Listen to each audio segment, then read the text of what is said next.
Ready ಆಯಿತು. ಇದು ತೆಗೆದು ಪಕ್ಕಕ್ಕಿಟ್ಟು ಈಗ ಬಿಳೆ ಹೋಳಿಗೆ ಮಾಡೋಣ. ಬಿಳೆ ಹೋಳಿಗೆಗೆ ಹಿಟ್ಟನ್ನು ರೆಡಿ ಮಾಡ್ಕೊತಾ ಇದ್ದೀನಿ. ಹೂರ್ಣ 1 ಗ್ಲಾಸ್ ಅಕ್ಕಿ ಹಿಟ್ಟಿಗೆ 2 ಗ್ಲಾಸು ನೀರು,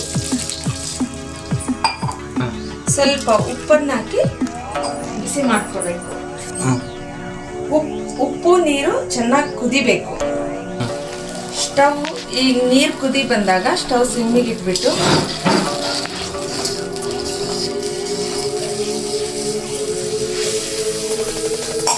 ಹಿಟ್ಟನ್ನು ಹಾಕಬೇಕು.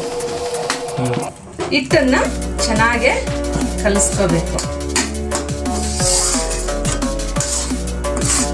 ನೋಡಿ ಈ ಥರ.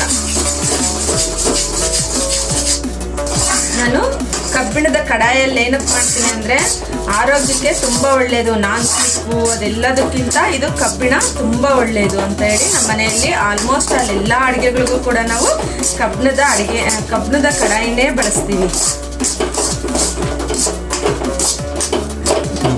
ನೋಡಿ ಇದು ಹೂರ್ಣದ ಥರ ಆಗಿದೆ ಅಲ್ವಾ. ನೋಡ್ರಿ, ಹೋಳಿಗೆಗೆ ನಾವು ಕಣಕನ್ನ ರೆಡಿ ಮಾಡ್ಕೊತೀವಲ್ಲ ಆ ಥರ ರೆಡಿ ಮಾಡಿ ಇಟ್ಕೋಬೇಕು.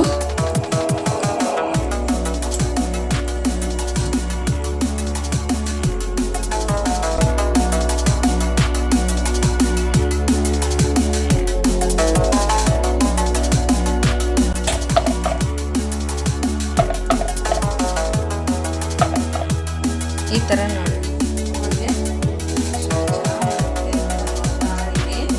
ತುಂಬ ಚೆನ್ನಾಗಿ ಬರುತ್ತೆ. ನಮ್ಮ ಮಗ ಹಾಸ್ಟೆಲಿಂದ ಬಂದಿದ್ದಾನಲ್ವಾ, ಅವನು ಡೈಲಿ ಪ್ರತಿಯೊಂದು ಕೇಳ್ತಾನೆ. ಹಾಗಾಗಿ ನಾವು ದಿನ ಒಂದೊಂದು ಅಂದರೆ ನೈಟು ಈ ಥರ ರೆಸಿಪೀಸ್ನ ಮಾಡ್ತಾ ಇರ್ತೀನಿ. ಹಾಗಾಗಿ ಅಪ್ಲೋಡ್ ಮಾಡೋಣ ಅಂತ ಹೇಳ್ಬಿಟ್ಟು ಎಲ್ಲರಿಗೂ ಅನುಕೂಲ ಆಗುತ್ತೆ. ಇದನ್ನು ಕಲ್ತಿರೋರು ಮಾಡ್ಬೋದು, ಮಾಡೋಕ್ಕೆ ಬರ್ದಲೇ ಇರೋರು ಕೂಡ ಮಾಡ್ಬೋದು. ನೋಡಿ, ಒಂದು ಈ ಥರ ಪ್ಲಾಸ್ಟಿಕ್ ಪೇಪರ್ ತೊಗೋಬೇಕು.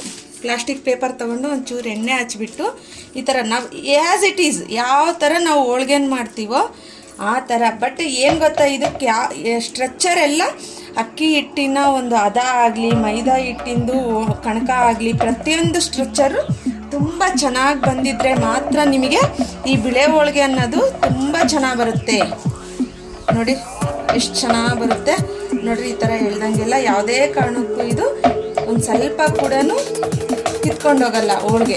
ನೋಡಿರಿ, ಮೇಯ್ನ್ ಏನು ಗೊತ್ತಾ, ನಾವು ಮಾಡ್ಕೊಳ್ಳೋ ಕಣಕ ಮತ್ತು ಹೂರ್ಣದ ಮೇಲೆ ನಮ್ಮ ಬಿಳೆ ಹೋಳಿಗೆ ಚೆನ್ನಾಗಿ ಬರೋದು ಡಿಪೆಂಡ್ ಆಗಿರುತ್ತೆ.